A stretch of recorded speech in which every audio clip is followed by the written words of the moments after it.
Hello dear students, welcome back. तो आज अपन क्वेश्चन डिस्कस करेंगे जेई मेन 25 का 28 जनवरी शिफ्ट 2 में वेक्टर अलजेब्रा से जो क्वेश्चन आया है वो अपन डिस्कशन करेंगे। क्वेश्चन है अपना let A B C are 3 points in X Y plane, यानी एक्स वाई प्लेन में 3 पॉइंट हैं ए बी सी। तो जो गिवन डेटा है सबसे पहले वो लिख लेते हैं कि अपने पास क्या क्या गिवन है। गिवन ये है कि A B C, capital A, capital B, capital C जो है वो पॉइंट्स हैं एक्स वाई प्लेन में। ठीक है, 3 पॉइंट्स हैं एक्स वाई प्लेन में।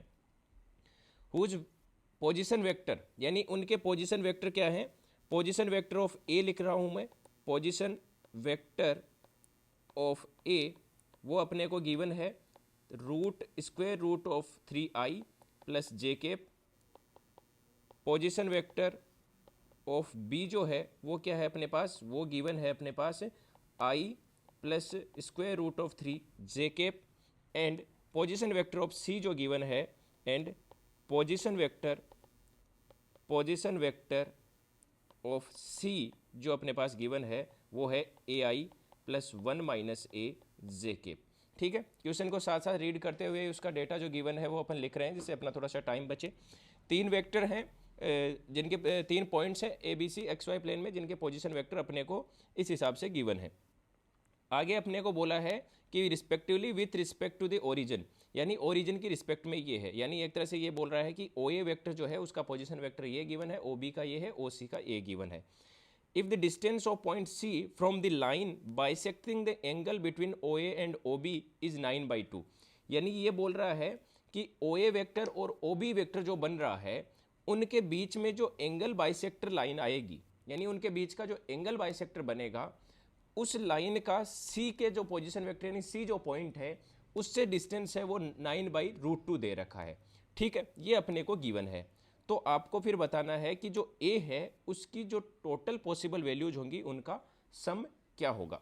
ठीक है, तो सबसे पहले अपन क्या काम करते हैं, ये क्वेश्चन एक्चुअली वेक्टर से आया है तो अपन इसको क्या करते हैं, सबसे पहले 2D में कन्वर्ट करने की कोशिश करते हैं। क्यों? क्योंकि जो डेटा गिवन है वो भी एक्स वाई प्लेन के बारे में ही बात कर रहा है, तो अपन ज़्यादा दिमाग नहीं लगाते हुए, ज़्यादा एक्स्ट्रा नहीं सोचेंगे, सिर्फ 2D में इसको कन्वर्ट करेंगे। तो 2D में इसको कन्वर्ट कैसे करेंगे कि मैंने ये एक्स वाई प्लेन बनाया पहले, और ये अपना एक्स प्लेन हुआ, ये वाई प्लेन हुआ, यहाँ पे अपना ओरिजिन है ओ, तो मैंने यहाँ पे पॉइंट लिया ए जो है उसके पोजीशन वेक्टर्स को अपन लिख सकते हैं √3,1, और कोई बी है जिसको मैंने यहाँ पे लिख दिया जो है अपना 1,√3। ठीक है, और ओ ए अपना क्या हो गया, ओ ए हो गया अपना ये, और ओ बी हो गया अपने पास जो अपन ने अभी ड्रॉ किया है। ठीक है, ये अपने को गिवन है।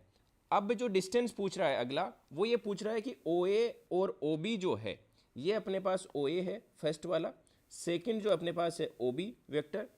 अब अपने को पूछ रहा है कि ओ ए और ओ बी के बीच में जो एंगल बाइसेक्टर निकलेगा, यानी इन दोनों का जो एंगल है इसको बाइसेक्ट जो करेगा, एल्फा या जिसको आप थीटा बोल सकते हो, ये जो लाइन आएगी इस लाइन का सी पॉइंट है उससे जो डिस्टेंस है वो अपने को गिवन है, उसके बाद में अपने को ए की वैल्यू पे बात करनी है। तो इसको कैसे देखेंगे भाई, एंगल बाइसेक्टर। अब देखो आप वेक्टर की फॉर्म से जाओगे तो एंगल बाइसेक्टर के फॉर्मूले बनेंगे वो अलग बनेंगे, कि इंटरनल एंगल बाइसेक्टर का फॉर्मूला रह जाएगा lambda a cap plus b cap, और जो एक्सटर्नल होगा उसका lambda a cap minus b cap. But अपन उतना नहीं जाते हैं, क्यों? क्योंकि अपन ने इसको 2D में कन्वर्ट कर लिया है, तो ईजिली 2D में ही काम करने की कोशिश करते हैं। तो सबसे पहले मैं देखूं कि मान लो मैं जो अपना ओ ए है वो कितना एंगल रख रहा है पॉजिटिव एक्स एक्सिस के साथ, वो पहले देखते हैं। तो अपन जो गिवन डेटा है उसके हिसाब से काम करते हुए निकालते हैं कि angle made by O A with respect to positive X axis. ठीक है, तो ये क्या होगा, ओ तो ओरिजिन है तो 0,0, तो इसमें भी ज़्यादा नहीं सोचना, इसमें भी जो टेन थीटा का जो फॉर्मूला बनता है एकदम सिंपलेस्ट फॉर्मूला क्या बनेगा, y2 minus y1 upon x2 minus x1। तो अपन ये लिख देते हैं 1/√3, यानी ये आ जाएगा आपका 30 डिग्री। यानी पहला जो यहाँ पे एंगल है, मैं थोड़ा सा इसको जो डायग्राम है इसको थोड़ा सा बड़ा कर देता हूँ, इसको बड़ा करके इसमें जो है इजीली अपन एंगल जो है इजीली इसमें दिखा पाएँ। ठीक है, तो जो पहला अपना एंगल है वो बना अपने पास कितना, 30 डिग्री का। ठीक है, ये अपना ओ ए जो है एक्स एक्सिस से एंगल रख रहा है।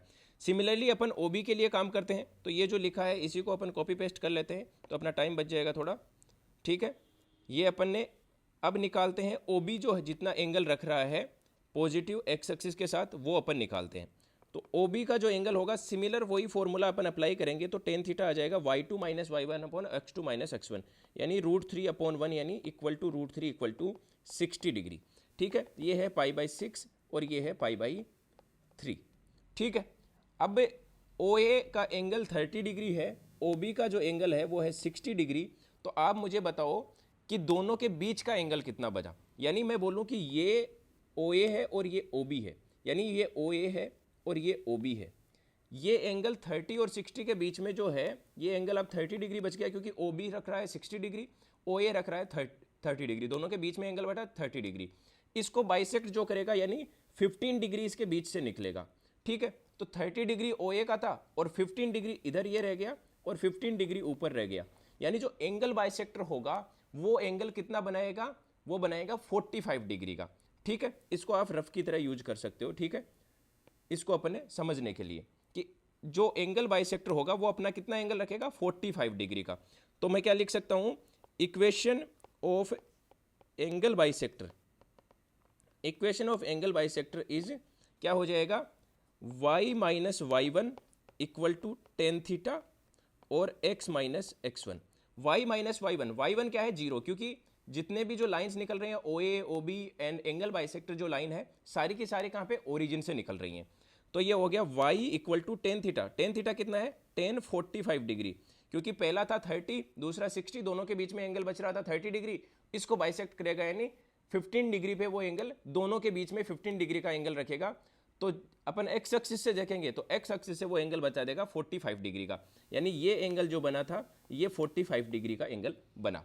ठीक है, 1045 डिग्री और इनटू में आ गया x, तो ये हो गया y इक्वल टू एक्स, और इसको इक्वेशन ऑफ लाइन में लिखेंगे तो y minus X equal to 0 या माइनस एक्स प्लस वाई, जिस हिसाब से आपको ठीक लगे, जिस हिसाब से आप कंफर्टेबल हो उस हिसाब से आप इसको लिख सकते हो। ठीक है, ये आ गया। या इसको मैं चाहूँ तो ऐसे भी लिख सकता हूँ कि x minus Y equal to 0, क्योंकि लाइन में पहले अपन x लिखते हैं इन जनरल, तो इस हिसाब से अपन लिख सकते हैं। अब आगे जो गिवन है क्वेश्चन में उस पर काम करते हैं। आगे बोला if the distance of point C, आगे अपने पास क्या बोला हुआ है, the distance of point C from the line bisecting the angle between OA and OB is 9/√2। यानी अब अगला बोल रहा है कि OA और OB के बीच में जो एंगल बाइसेक्टर आया उसका पॉइंट C से जो डिस्टेंस है वो अपने पास क्या है, वो डिस्टेंस है अपने पास 9/√2, 9/√2 वो अपने पास डिस्टेंस है। तो अपन उस पर काम करते हैं। अब अपने पास इक्वेशन ऑफ लाइन आ गई, तो अपन क्या लिखें, डिस्टेंस ऑफ पॉइंट सी। सी कैसा पॉइंट है, सी का पोजीशन वेक्टर है ए और 1 माइनस ए, तो इसको अपन सी पॉइंट को कैसे लिखेंगे, ए 1 माइनस ए।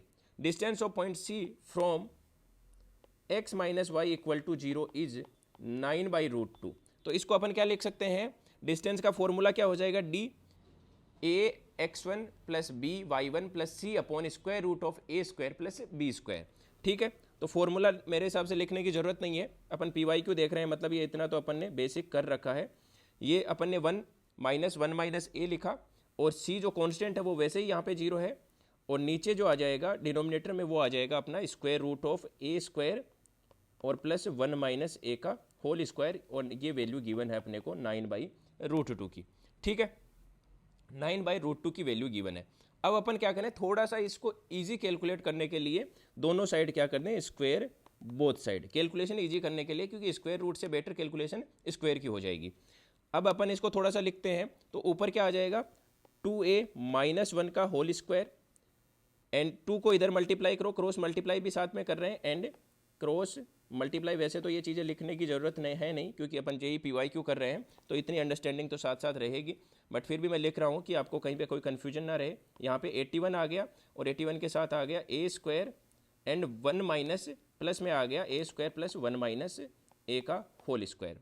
ठीक है, इसको थोड़ा सा और सिंप्लीफाई करते हैं, तो 2 यहाँ पे आया 4a स्क्वायर प्लस 1 माइनस में 4a इक्वल टू 81 मल्टीप्लाई में ए स्क्वायर एंड प्लस में a square plus 1 minus 2a। Calculation को थोड़ा सा आगे बढ़ाते हैं और कैलकुलेशन को आगे बढ़ा के लिखते हैं, तो इसमें क्या आ जाएगा, 8a स्क्वायर माइनस में 8a प्लस 2 इक्वल टू 81 और 2 इंटू 81 कितना हो जाएगा, क्योंकि ए स्क्वायर प्लस ए स्क्वायर है तो 2 इंटू 81 हो जाएगा, और 2 इंटू 81 हो जाएगा 162 a square minus 162 a and plus 81। ठीक है, इसको सिंप्लीफाई करते हैं, सिंप्लीफाई करेंगे तो 162 माइनस 8, 162 माइनस 8 कितना हो जाएगा 154 ए स्क्वायर। अपन LHS को RHS साइड में लेके जा रहे हैं। ठीक है, नाउ अपन को वापस 162 में से माइनस 8 करना है, तो वापस क्या हो जाएगा माइनस 154 ए। देन नेक्स्ट स्टेप होगा, अपन जो अपना पास कांस्टेंट बचा हुआ है उस पर काम करते हैं, तो 81 में से 2 जैसे करेंगे तो वो आ जाएगा 79 इक्वल टू 0। ठीक है, अब ये जो है अपने पास आ गया कोई एक ए में क्वाड्रेटिक इक्वेशन। अब चलते हैं क्वेश्चन पे आगे कि लास्ट में अपने पास पूछा क्या है। लास्ट में पूछा है कि then the sum of all values of a is, sum of all values of a, यानी ए की जितनी भी वैल्यूज आएंगी उनका सम बताओ। तो ए की जो भी वैल्यू आएंगी भाई, अपने पास ये जो क्वाड्रेटिक बची है इसी की वैल्यू आएंगी, जिसको मैं किसी को A1 बोल दूं, किसी को A2 बोल दूं। ए की 2 ही वैल्यू आएंगी, हो सकता है वो रिपीट कर जाएं, हो सकता है वो डिस्टिंक्ट वैल्यू हो जाए, जैसे भी हो, बट आएंगी यहीं से। ठीक है, तो अपन थोड़ा सा अब क्वाड्रेटिक पे चलते हैं, क्योंकि कोई भी अगर जेई के लेवल का क्वेश्चन आ रहा है तो कहीं एक से ज़्यादा चैप्टर होंगे, उसके कॉन्सेप्ट वो यूज करवाएंगे। तो अपन वापस अगर क्वाड्रेटिक को थोड़ा सा सोचते हैं तो अपन क्या लिख सकते हैं, सम ऑफ रूट्स क्या होता है, सम ऑफ रूट्स क्या हो जाता है, सम ऑफ रूट्स हो जाता है माइनस का b अपॉन ए। b क्या हो जाता है, coefficient of x upon coefficient of x square. ठीक है, तो यहाँ पे कोफिशिएंट ऑफ a है जो हो गया b, और कोफिशिएंट ऑफ a स्क्वायर है वो है a। ठीक है, तो अपन यहाँ पे लिख देंगे सम ऑफ वैल्यूज ऑफ a जो हो जाएगा वो हो जाएगा माइनस ऑफ माइनस 154, क्योंकि b की वैल्यू है माइनस 154 अपॉन में 154, तो 154 अपॉन 154 वैल्यू आई 1, यानी जितनी भी a की पॉसिबल वैल्यूज हैं उनका सम आ रहा है 1, तो अपना करेक्ट आंसर हो जाएगा 1। देखते हैं कौन सा ऑप्शन करेक्ट है। इसमें ऑप्शन सी जो है अपना करेक्ट ऑप्शन है। तो जेई मेन 25 का ये क्वेश्चन था। आई होप आपको समझ आया होगा। बाकी आपको इसमें कोई भी आपको समझ नहीं आया, आपको कोई भी डाउट हो तो आप कमेंट सेक्शन में पूछ सकते हैं।